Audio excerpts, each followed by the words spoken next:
Hello दोस्तों, मेरी नई कहानी में पुनः आप लोगों का स्वागत है। आज हम आपके लिए लेकर आए हैं बूढ़ी सास और बहू की अनोखी कहानी। आइए कहानी शुरू करते हैं। आरती नामक एक युवती का विवाह हुआ और वह अपने पति और सास के साथ अपने ससुराल में रहने लगी। कुछ ही दिनों बाद आरती को आभास होने लगा कि उसकी सास के साथ पटरी नहीं बैठ रही है। सास पुराने ख्यालों की थी और बहू नए विचारों वाली। आरती और उसकी सास का आए दिन झगड़ा होने लगा।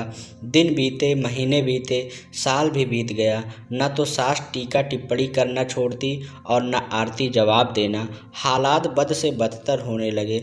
आरती को अब अपनी सास से पूरी तरह नफरत हो चुकी थी। आरती के लिए उस समय स्थिति और बुरी हो जाती जब उसे भारतीय परंपराओं के अनुसार दूसरों के सामने अपनी सास को सम्मान देना पड़ता। अब वह किसी भी तरह से सास से छुटकारा पाने की सोचने लगी।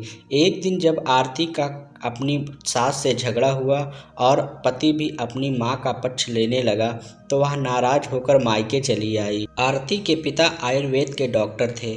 उसने रो रो कर अपनी व्यथा पिता को सुनाई और बोली, आप मुझे कोई जहरीली दवा दे दीजिए जो मैं जाकर उस बुढ़िया को पिला दूं, नहीं तो मैं अब ससुराल नहीं जाऊंगी। बेटी का दुख समझते हुए पिता ने आरती के सिर पर प्यार से हाथ फेरते हुए कहा, बेटी, अगर तुम अपनी सास को जहर खिलाकर मार दोगी तो तुम्हें पुलिस पकड़ ले जाएगी और साथ ही मुझे भी, क्योंकि वो जहर मैं तुम्हें दूंगा, इसलिए ऐसा करना ठीक नहीं होगा। लेकिन आरती जिद पर अड़ गई, आपको मुझे जहर देना ही होगा। अब मैं किसी भी कीमत पर उसका मुंह देखना नहीं चाहती। कुछ सोच कर पिता बोले, ठीक है, जैसी तुम्हारी मर्जी, लेकिन मैं तुम्हें जेल जाते हुए भी नहीं देख सकता, इसलिए जैसे मैं कहूँ वैसे तुम्हें करना होगा। मंजूर हो तो बोलो, क्या करना होगा? आरती ने पूछा। पिता ने एक पुड़िया में जहर का पाउडर बांधकर आरती के हाथ में देते हुए कहा, तुम्हें इस पुड़िया में से सिर्फ एक चुटकी जहर रोज अपनी सास के भोजन में मिलाना है। कम मात्रा होने से वह एकदम से नहीं मरेगी, बल्कि धीरे धीरे आंतरिक रूप से कमज़ोर होकर 5 से 6 महीनों में मर जाएगी। लोग समझेंगे कि वह स्वाभाविक मौत मर गई।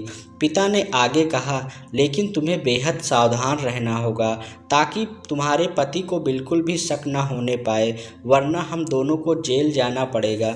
इसके लिए तुम आज के बाद अपनी सास से बिल्कुल भी झगड़ा नहीं करोगी, बल्कि उसकी सेवा करोगी। यदि वह तुम पर कोई टीका टिप्पणी करती है तो तुम चुपचाप सुन लोगी, बिल्कुल भी प्रत्युत्तर नहीं दोगी। बोलो, कर पाओगी ये सब? आरती ने सोचा, 6 महीनों की ही तो बात है, फिर तो छुटकारा मिल ही जाएगा। उसने पिता की बात मान ली और जहर की पुड़िया लेकर ससुराल चली आई। ससुराल आते ही अगले ही दिन से आरती ने सास के भोजन में एक चुटकी जहर रोजाना मिलाना शुरू कर दिया। साथ ही उसके प्रति अपना बर्ताव भी बदल लिया।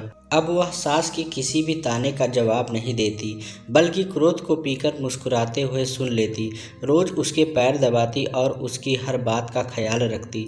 सास से पूछ कर उसकी पसंद का खाना बनाती, उसकी हर आज्ञा का पालन करती। कुछ हफ्ते बीतते बीतते सास के स्वभाव में भी परिवर्तन आना शुरू हो गया। बहू की ओर से अपने तानों का प्रत्युत्तर न पाकर उसके ताने अब कम हो चले थे, बल्कि वह कभी कभी बहू की सेवा के बदले आशीष भी देने लगी थी। धीरे धीरे 4 महीने बीत गए। आरती नियमित रूप से सास को रोज एक चुटकी जहर देती आ रही थी, किंतु उस घर का माहौल अब एकदम सा बदल चुका था। सास बहू का झगड़ा पुरानी बात हो चुकी थी।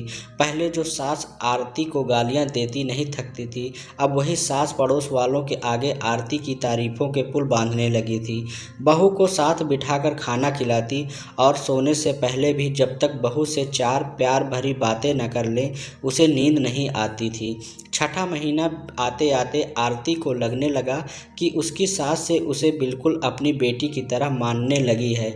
उसे भी अपनी सास में माँ की छवि नज़र आने लगी थी। जब वह सोचती कि उसके दिए जहर से उसकी सास कुछ ही दिनों में मर जाएगी तो वह परेशान हो जाती थी। इसी ऊहापोह में एक दिन वह अपने पिता के घर दोबारा जा पहुंची और बोली, पिताजी, मुझे उस जहर के असर को ख़त्म करने की दवा दीजिए, क्योंकि अब मैं अपनी सास को मारना नहीं चाहती। वो बिल्कुल बहुत अच्छी है और अब मैं उन्हें अपनी माँ की तरह चाहने लगी हूँ। पिता ठहाकर मारकर हंसने लगे और बोले, जहर? कैसा जहर? मैंने तो तुम्हें जहर के नाम पर हाजमे का चूर्ण दिया था। तो दोस्तों, यह छोटी सी कहानी आपको कैसी लगी कमेंट बॉक्स में ज़रूर बताइएगा। अगर आप नए हैं तो चैनल को सब्सक्राइब ज़रूर करिएगा। धन्यवाद।